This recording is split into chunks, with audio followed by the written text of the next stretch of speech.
A dyma ni, gêm ola'r tymor. Gêm fwyaf tymor o bosib hefyd. Rownd derfynol, gemau ail gyfle uwch gyngrau'r Cymru. Y gêm i gyrraedd Ewrop. A gêm sydd werth o leia £250,000. Pen-y-bont yn erbyn Haverfordwest. Rannu dacl nerfol. Penny gan Walters.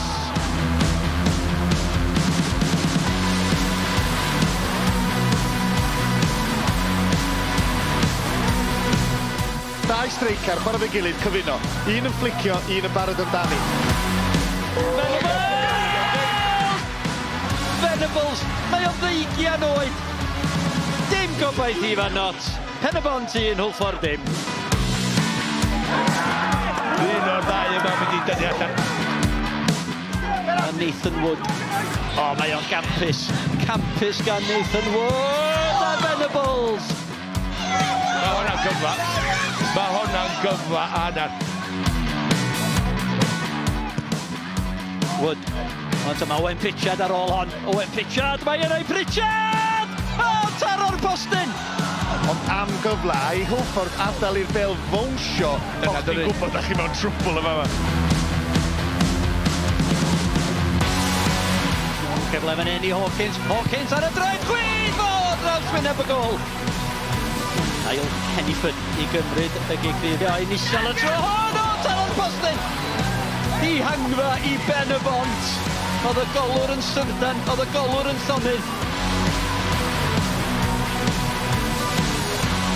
Rwan to dyma gyfle fan hyn. Croesia gan Mael Davies! Slyth i gefn yr oed! A capten yn arwain trwy y siampl!